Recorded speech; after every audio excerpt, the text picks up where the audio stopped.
We have some distressing news from Canada, Ontario to be exact. They're instituting a new sex ed curriculum in all schools, not just government schools. Apparently, up there in Canada, things are a little bit different than they are down here. Here in the United States, uh, if something's imposed, it's imposed only in the government. Notice we say government, not public schools, because the public doesn't control them anymore. They're controlled by the government. This would be distressing even if it was going in the government schools. And it probably is going in government schools down here in the United States as well. But we're looking at Ontario.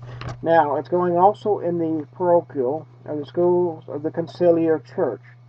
Toronto's Cardinal Thomas Collins, the President of the Assembly of Catholic Bishops of Ontario, addressed Ontario's Catholics, and I will quote, "While Catholic schools have a responsibility to follow the curriculum set out by the Ministry of Education, they have always sought to do so in a way that conveys, respects, and models Catholic Christian principles to our students.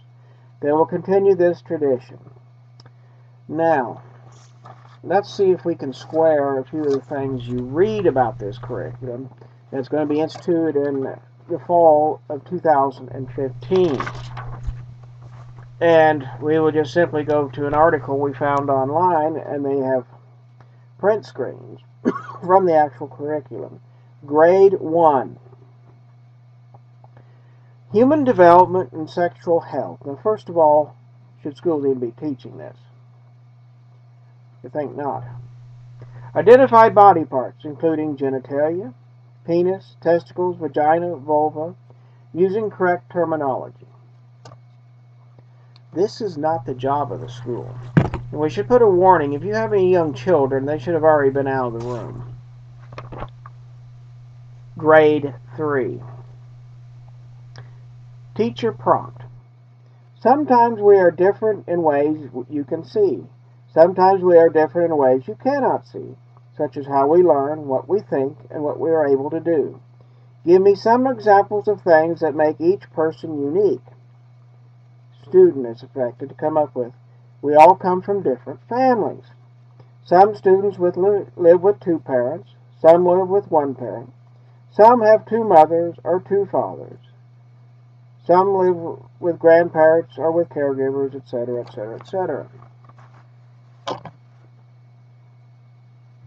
True, there are a lot of dysfunctional families, single-parent families. We're talking about single-parent families result in divorce, not where a woman or man have lost their husband or wife in a legitimate manner by death. There are cases where the parents abandon the children to the grandparents. But this is not something to be taught in school.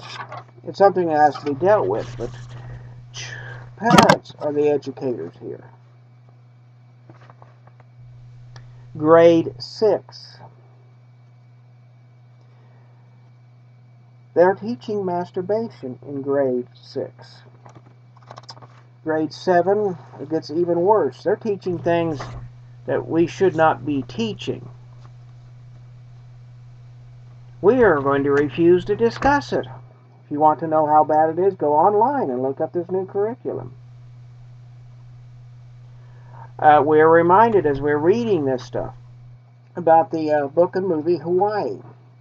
The Protestant missionaries came in and they were wanting to teach against the practice of promiscuous sex in Hawaii.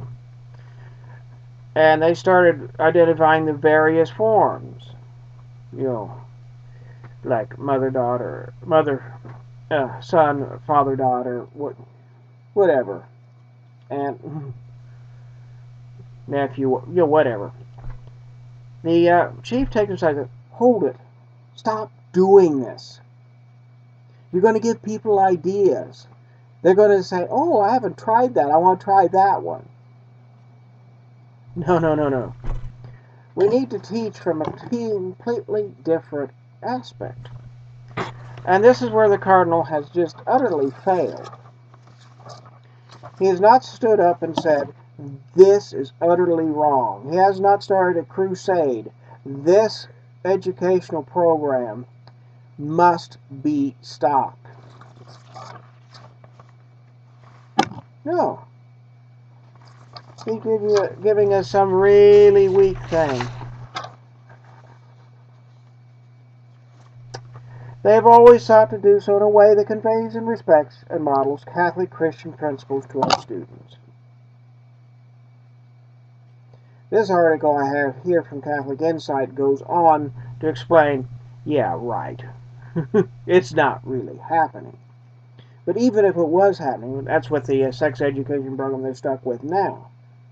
Even if they are zealous, they should be even more zealous. Let's stop this thing from even coming into our school.